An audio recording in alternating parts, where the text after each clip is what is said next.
kung saan saan talagang dire-diretso na po ang aming daan sa mga oras na iyan dahil tanghali na po nang kami ay makarating dyan. Kaya na namang sasakyan namin pabalik dito sa aming lugar. Ayan nga, thankful kami dahil kahit papano ginaid pa rin po kami ni Lord na makasakay din po dito dahil kami na lang po ang pinakahuli-hulihang pasaherong nakasakay dito. Ayan, nakikita po namin dito yung mga iba't ibang mga klase ng mga sasakyan. Napakaganda at napakagagara po ng mga sasakyang aming nakasabayan dito sa aming pagbiyahe. At yun na nga guys, simula na naman po kami nagbiyahe. Ito na guys, pabalik po kami ng Bacolod. Inabi na po kami ng balik. Dahil malayo pa nung aming pinuntahan. Ito po yung ibang pasakay din ibang barko din. Ayan. Ito kami yung maraming pasahero sa loob.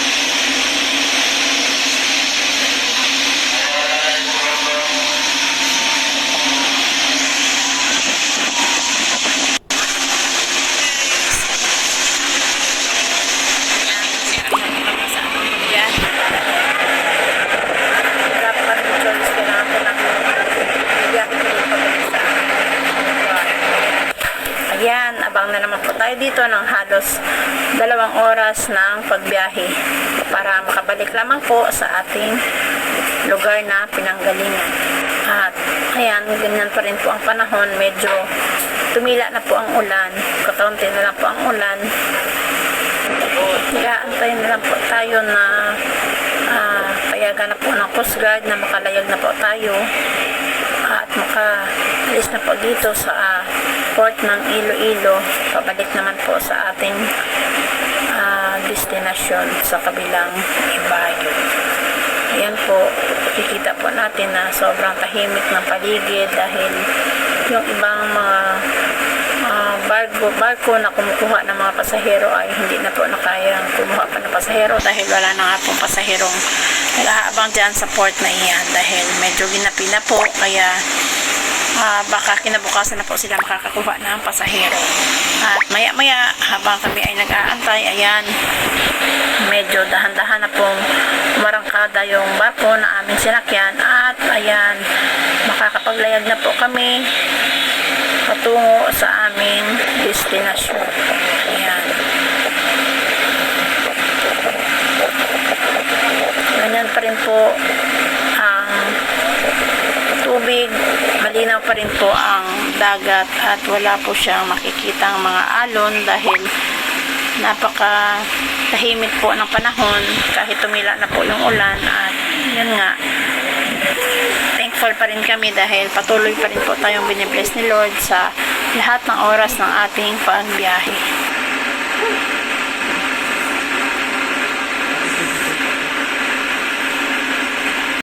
Ayan yung kasama ko, yung anak ko.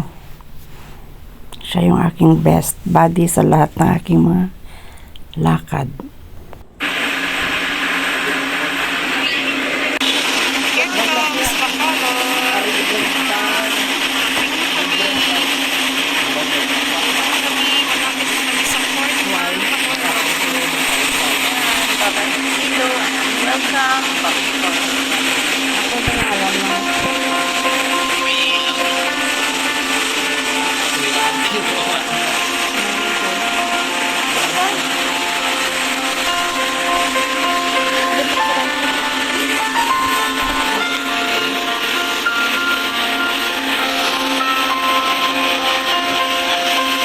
Guys, yung aming dala, ito yung aming pasalubong galing ng Iloilo.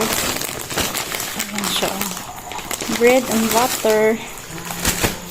At saka ito yung Iloilo Finest Twin Winds Special Biscucho. And then, ito pa yung Sky Steph Bake Shop Special Hopia Obe. Ayan siya. And then, ito pa, yung siupaw from Iloilo. Ayan siya guys. Oh. Marami po yan guys. Marami po tayong pagkain dito na nakastock. Dahil bukas may lakad na naman tayo. Kaya ayan o. Ito yung aming dala from Ilo. Ayan siya.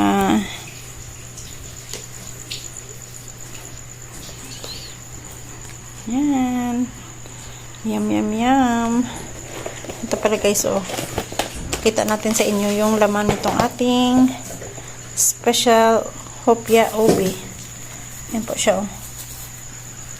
Ito yung kanyang laman. Yan. Oh. Diba? Sige, patry mo na. Tikman muna natin ito.